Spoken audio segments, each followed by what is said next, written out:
जो कि इंसान खुद करता नहीं है उसको तबलीग भी ना करे, उसकी प्रीच भी ना करे, ठीक है ना। और हमारे इस्लाम की भी फिलोसफी यही है। कुरान में सबसे पहले ये कि आपने सबसे पहले खुद सीखना है, समझना है, सबसे पहले समझना है, उसके बाद उसको प्रैक्टिस करना है, उसके बाद जब आपके फ्रूट आएगा आपने वो फिर आगे लोगों तक पहुंचाना है। So you have to be the practitioner first and then preach. हम यहाँ पे क्या करते हैं, इल्ला माशाल्लाह यहाँ पे इसी तरह ही है कि हमें खुद कुछ पता नहीं होता, ठीक है ना, और हम लोगों को मशवरे देने लग जाते हैं। और यार मेरे नाम तुझे पता है मसला हो गया, कोई दोस्त आएगा ना मेरा नया मसला हो गया, अब हमें नहीं पता वो किस पोजीशन में वो क्या चाह रहा है क्या नहीं, हम एवं अपनी तरफ से ना वो टेबल लगाने लग जाएंगे या इसको मशवरे देने लग जाएंगे, तू इस तरह कर, तू इंज कर ले, तू इस तरह कर, तू इंज कर ले, तेरा इस तरह हो जाएगा।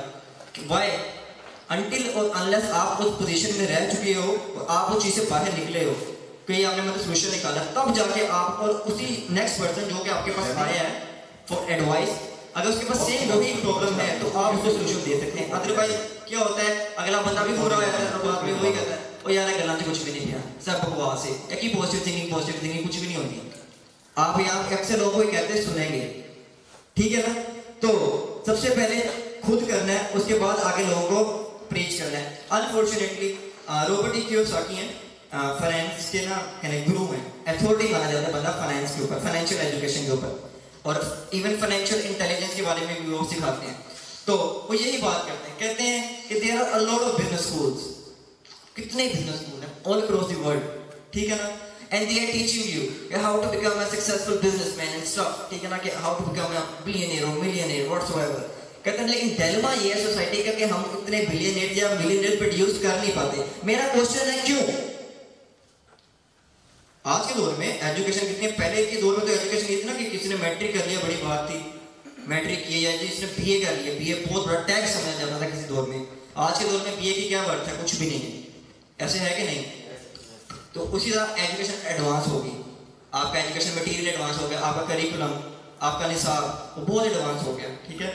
और आज इसीलिए बिजनेस स्कूल हैं, कितने लाखों में वो फीसेस चार्ज करते हैं, ठीक है, and they are teaching you how to become a successful businessman. लेकिन हमारी सोसाइटी का इल्म ये है कि लोग सिर्फ एक ही चीज़ पर होते रहते हैं, यार पढ़ लिख के तक चले जाते हैं, नौकरी नहीं लगती, अपने नौकरी नहीं है, नौकरी नहीं है। मैं क्वेश्चन इज व्हाई, ये सवाल आता क्यों है आपको, आगे नाकामी नजर आती क्यों है? क्योंकि हम वो चीज़ करते हैं जो पेरेंट्स ने कहा होता है या माशरे में जो नहीं, मैं इससे आगे की बात कर रहा हूँ, मैं इससे आगे चलाऊंगा। आप एक यूनिवर्सिटी में जाते हैं, प्रैक्टिकल एजुकेशन नहीं है ना, सिर्फ क्या बात है, फाइकली क्लैरिटी होनी चाहिए, जोरदार तालियां।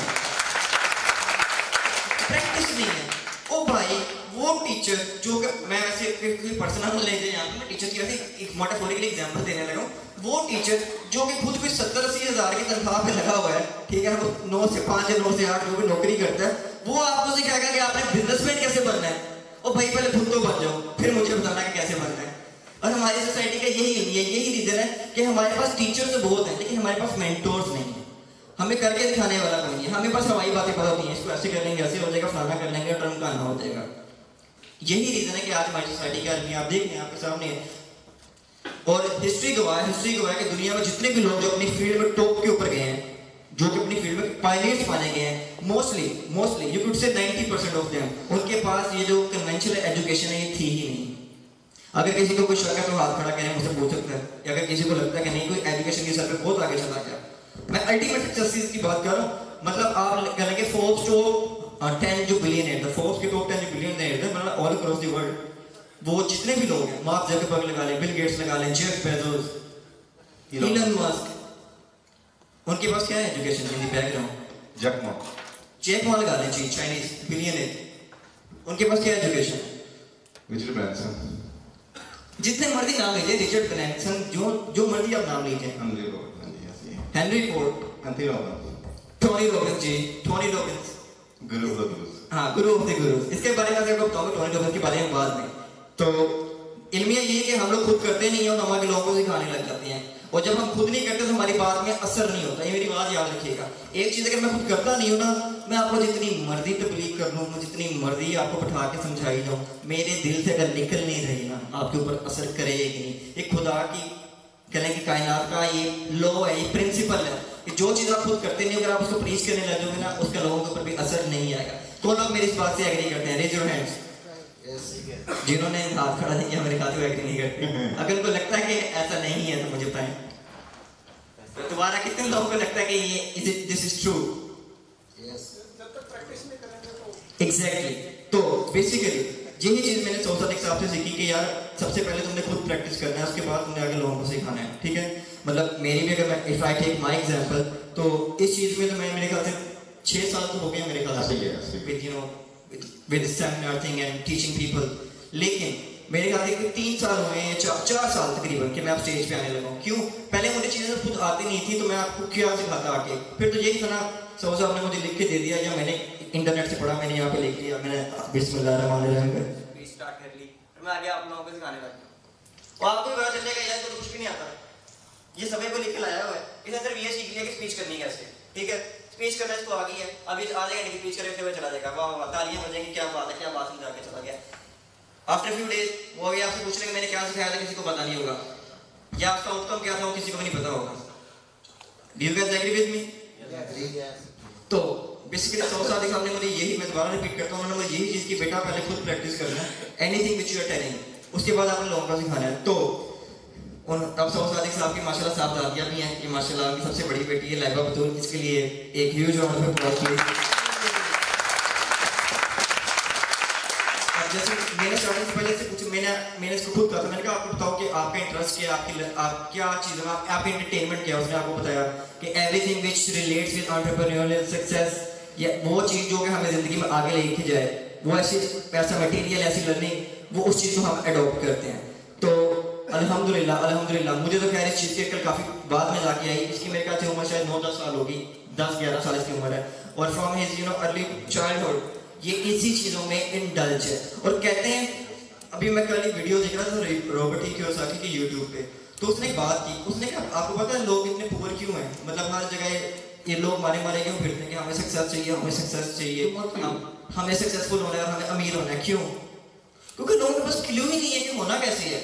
उन्होंने सिर्फ लोगों को देख लिया, उन्होंने सोशल मीडिया पे देख लिया, उसके पास ये गाड़ी है, उसके पास ये चीज़ है, मेरे पास क्यों होनी चाहिए, लेकिन उनको ये पता नहीं कि मैंने ये अचीव कैसे करनी है। उसने कहा अब ये आनी कैसे है, ये इस तरह आएगी कि अर्ली एज से जब बच्चा पैदा होता है, कहते हैं पहले 7 साल के अंदर जो आप अपनी जिंदगी में सीख जाते हैं वो 90% मतलब आपकी जिंदगी में और आपकी सक्सेस में पार्ट प्ले करता है पहले 7 साल में। तो माशाल्लाह ये दोनों बच्चियां आई गेस ये अपनी अर्ली एज से ये इन्होंने सिर्फ यही चीज़ें देखी हैं कि अच्छी किताबें, इनके अपने बाप को क्या करते देखा, इन्होंने अच्छी किताबें पढ़ते देखा, सेमिनार करवाते देखा, अच्छे सेमिनार में जाते देखा अपने वालिद साहब को सबसे पहले, क्योंकि उनका भी इस चीज़ में कहने का रुझान था या कहने की उनकी कमिटमेंट थी कि मैंने ज़िंदगी में यही करना है। तो इनके कहने की ब्लू प्रिंट था इनके माइंड में सक्सेस को लेकर कि यार मैंने यही करना है, और इनकी लर्निंग एवरीथिंग इसकी वही चीज़ है, और ये इस चीज़ को प्रैक्टिस भी करती है।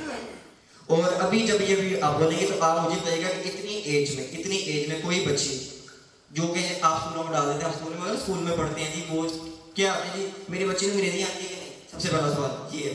ओके, अंग्रेजी आ गई हमारे बच्चे को तो सब कुछ आ गया, ये सबसे बड़ा कहने का स्टिग्मा है हमारी सोसाइटी का, ये नहीं होना चाहिए। बात है कि आपका बच्चा कॉन्फिडेंट कितना, वो सच कितना बोलता है, ये होना चाहिए। ये नहीं है कि मेरी बच्ची ने फलाने कपड़े पहनती है तो मेरी बच्ची फलाने स्कूल में जाती है, मेरी बच्ची तो फर्स्ट आती है, फर्स्ट आना चाहिए मेरी बच्ची को, ये मेरे बच्चे को।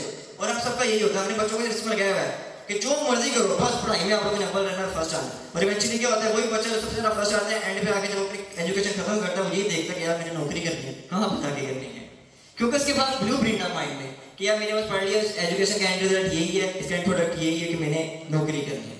तो विदाउट एनी फर्दर डिले मैं लाइबा बतूल को स्टेज पर भी इन्वाइट करता हूँ, शी इज ऑलरेडी हियर। और इन्होंने भी माशाल्लाह शुरू से ये जो अपने बाप को करते देखा और जो करते सुना, वो ये चीज़ को आप भी से प्रैक्टिस करती हैं। और अभी इनका कॉन्फिडेंस लेवल देख के आपको पता चल जाएगा कि मैं क्या बात कर रहा हूँ, क्योंकि और इन्होंने सौसादिक साहब ने, मैं गवाह हूँ, उन्होंने इनको एक ही चीज़ सिखाई है कि बेटा आपने बोलना बाद में, करना पहले है। अगर आप खुद कर नहीं रहे ना तो आपने किसको बताना नहीं है। तो अब मैं लाइबा बतूल को दावत देता हूँ कि वो आएँ और अपना एक्सपीरियंस शेयर करें। ये जी इनकी ये आपके साथ छोटा सा केस शेयर करेंगे, एक सक्सेस स्टोरी शेयर करेंगे सैम्स वॉल्टन की। किसी को पता सैम्स वॉल्टन कौन है? चलें लाइबा बतूल को बताते हैं वो सैम्स वॉल्टन। चलें लाइबा बतूल के लिए भरपूर तालियां, जज़ाकल्लाह। अस्सलाम वालेकुम। वालेकुम अस्सलाम। I am Laibah from Success Motivators. I am a Muslim inspirational speaker, child lecturer,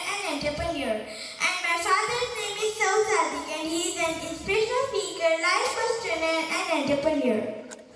आज मैं आपके साथ एक सक्सेस स्टोरी शेयर करने जा रही हूँ जो कि सैम वॉल्टन पर है। आज के टाइम पे जिस शख्स को दुनिया का अमीर तरीन शख्स माना जाता है उसका नाम है जेफ बेजोस। और जेफ बेजोस से पहले जिस शख्स को दुनिया का अमीर तरीन शख्स माना जाता था उसका नाम है बिल गेट्स। लेकिन क्या आप जानते हैं कि बिल गेट्स से पहले किस शख्स को दुनिया का अमीर तरीन शख्स माना जाता था? मैं बताती हूँ। बिल गेट्स से पहले जिस शख्स को दुनिया का अमीर तरीन शख्स माना जाता था उसका नाम था सैम वॉल्टन, क्योंकि उन्होंने एक ऐसी कंपनी फॉर्म की वॉलमार्ट जिसने पूरी इंडस्ट्री भी बदल दिया। वॉलमार्ट दुनिया की सबसे ज्यादा रेवेन्यू जनरेट करने वाली कंपनी है। 1985 में सैम वॉल्टन को रिच मैन का टाइटल दिया गया। तब सब मीडिया वाले परेशान हो गए कि कभी नाम नहीं सुना, कभी देखा नहीं, तो आखिर ये शख्स है कौन? फिर बेंटन मिल चले गए जहां सैम वॉल्टन रहते थे, इसी उम्मीद के साथ कि वो उन्हें पैसे के पूल में नहाते देखेंगे, सिगरेट जलाते देखेंगे $100 के नोट से, उनके पास बहुत सी एक्सपेंसिव चीजें होंगी या ऐसा कुछ होगा। लेकिन जब वो वहां पहुंचे उन्होंने देखा कि जैसे वो उम्मीद लेके गए थे सैम वॉल्टन वैसे नहीं थे। वो कोई स्पोर्ट्स कार चलाने के बजाय पुरानी ही एक ट्रक चलाते थे जिसके पीछे पिंजरे लगे थे उनके डॉग्स रखने के लिए। वो कोई फैंसी सैलून में बाल कटाने के बजाय पास किसी नुक्कड़ सैलून से अपने बाल कटाते थे। वो डिजाइनर के फैंसी कपड़े पहनने के बजाय अपने स्टोर के सादे कपड़े और एक वॉल कैप पहनते थे। मतलब वो बिल्कुल सिंपल तरह से लाइफ जीने वाले इंसान थे। लेकिन अब इसका मतलब ये भी नहीं कि वो कंजूस थे, नहीं, बल्कि मेन बात तो ये है कि वो पैसे की वैल्यू समझते थे। उनके पास लाइफ में 18 एरोप्लेन्स उन्होंने खरीदे थे और एक भी उनमें से नया नहीं था, और वो भी उन्हें शो ऑफ के लिए नहीं खरीदे थे बल्कि उन्होंने अपना टाइम सेव रखने के लिए खरीदे थे। सैम वॉल्टन एक नॉर्मल घर से बिलोंग करते थे। उनके फादर एक मेहनती इंसान थे और उनकी मदर भी। वो सब पैसे की रिस्पेक्ट बहुत करते थे, क्योंकि जब सैम वॉल्टन बड़े हो रहे तभी बहुत बड़ा रिसेशन चला था और पैसे की कमी बहुत हो रही थी। इसलिए उनके पेरेंट्स पैसे संभाल के यूज करते थे। यही सेम चीज सैम वॉल्टन ने भी सीख ली थी। जहाँ आजकल के बच्चों का कोई काम करना उनकी गलती समझी जाती है, वहाँ सैम वॉल्टन घर के एक कंट्रीब्यूटर थे, ना कि एक बोझ। मतलब वो बचपन से पैसे कमाना सीख गए थे। वो कभी रैबिट या पिजन या कभी न्यूज़पेपर और मैगजीन घर घर में जाके बेचते थे। वो बहुत मेहनत से पैसे कमाते थे। सैम वॉल्टन चाहते थे एक लैविशिंग लाइफ जी सकते थे, लेकिन नहीं। उन्होंने कहा अगर मैं ज़्यादा खर्च करूँगा तो इनडायरेक्टली यही होगा कि मैं अपने कस्टमर की जेब से पैसे खर्च कर दूँ। ज़्यादातर बिजनेस ग्रेट नहीं बन पाते इसीलिए क्योंकि उनके मालिक थोड़ी सक्सेस मिलने के बावजूद भी कंपनी के प्रॉफिट में से ज़्यादा पैसे लेने लग जाए, जिसकी वजह से उनकी लाइफ तो ग्रो होने लग जाती है, लेकिन कंपनी में कम पैसे लग जाते हैं, जिसकी वजह से उसकी ग्रोथ स्लो या रुक जाती है। ये सैम वॉल्टन अपना मैक्सिमम प्रॉफिट अपने बिजनेस पे लगा देते थे, न्यू शॉप्स खोल के। बचपन से सैम वॉल्टन की मदर ने उन्हें यही सिखाया था।